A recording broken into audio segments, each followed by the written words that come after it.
otro caso que ha llamado poderosamente la atención. ¿Qué está pasando con los estudiantes? Cintia, ayer veíamos un niñito, un alumnito quemado con tiner y a otro le han incrustado una aguja en la espalda. Efectivamente, miren ustedes, vamos a compartir en pantallas también los titulares que definitivamente ayer nos sorprendieron a todos, nos causaron también definitivamente preocupación y rechazo. Un menor ha terminado con una aguja incrustada en la espalda y fue atacado por otro niño, así como lo escucha, entre pequeños.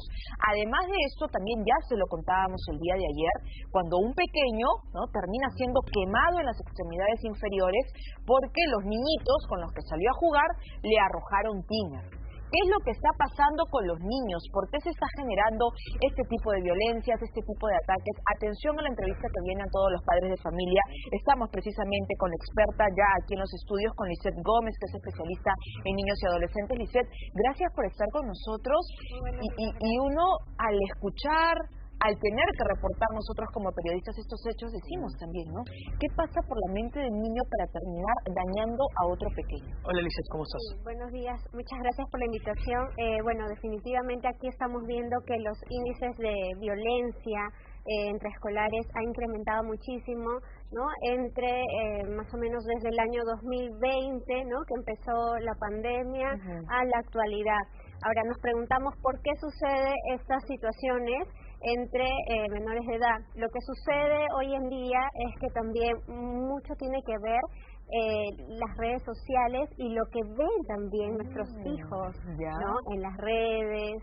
Es importante que los padres de familia estén muy atentos a qué es lo que están visualizando, ¿no?, los hijos, los familiares, los niños, los adolescentes en redes, ¿no?, que estemos monitoreando, ¿no? Es muy importante ello. Ahora, nos preguntamos a qué se debe estos casos de tanta violencia. También es muy importante ver qué estilo de crianza le estamos dando a nuestro hijo. Si siempre le estamos inculcando valores, diciéndole estas cosas están bien, estas cosas no están bien. ¿Y cómo detectar, Lisette, que tienes en casa a un hijo que puede ser potencialmente un agresor de otros niños? ¿Cuáles son los indicios que me deben llamar a mí la atención y la alerta? Sí, lo primero que tenemos que darnos cuenta es cuando ante una reacción, de repente cuando le preguntamos algo, reacciona de una manera impulsiva el niño, ¿no? Cuando de repente ante una llamada de atención, ¿no?, de los padres, de repente el niño empieza a hacer este gesto de no querer escuchar o se aísla en su cuarto. ¿De qué edad estamos hablando? Entonces, más o menos entre los 7 años hasta los 10 años, ¿no? Porque tenemos que saber que a partir de los 11 años empieza la adolescencia. Así es. ¿No? Entonces, es importante que entre estos rangos de 7 a 10 años, los padres estemos muy atentos de cómo es la conducta de mi hijo y por ahí siempre decirle, ¿no? Mira, estas conductas son adecuadas, estas conductas no, para que pueda haber una modificación de conducta. El tema que tú planteabas de la pandemia, ¿no? Te escuché que decías desde 2020 en adelante. Ahora, sin embargo, cuando se vuelve a la presencialidad en los colegios y demás, se evidenció muchas agresiones, incluso me tocó ir a cubrir también no pocos enfrentamientos de los chicos que se esperaban afuera del colegio y se agarraban allá a puñetes y lo transmitían en el Facebook y todo lo demás. Entonces, ¿qué es lo que qué repercusión crees tú que está teniendo haber estado 1 año y medio, casi 2 años, ¿no?, en remoto, en aislamiento y tal, con la vuelta ahora de repente al colegio? ¿Tú crees que sea también un factor importante eso, de que esto pueda asusar de alguna manera o desencadenar ese tipo de agresiones? Sí, definitivamente que sí, ¿no? Ha repercutido muchísimo la violencia porque los niños, los adolescentes han estado muy aislados también de sociabilizar. Entonces, la tensión, el estrés y todo lo que hemos estado viviendo, ¿no?, hoy en día también en nuestro país, todo ello también puede afectar. Muchos de nosotros, los adultos, decimos, no, ¿cómo va a afectar las cosas, no, que puedan estar pasando en nuestra sociedad? Los niños sí afectan. Los niños también llegan a estresarse, también llegan a tener indicadores de tensión.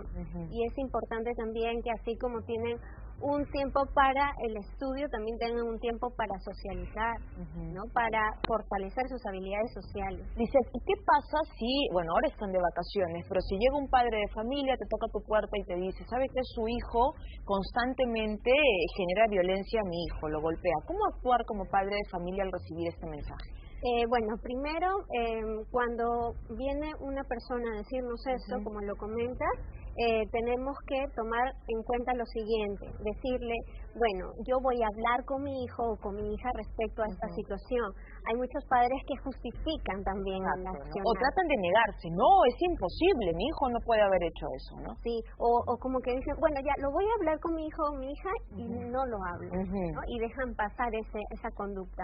Lo más adecuado es hablarlo y también decirle a nuestro hijo, a nuestra hija, desde la empatía, decirle qué pasaría, por ejemplo, si mi hija empujó a un niño, ¿no? Decirle qué pasaría si a ti te habrían empujado. ¿Te agradaría eso? ¿Te gustaría eso? ¿No crees que te harías daño?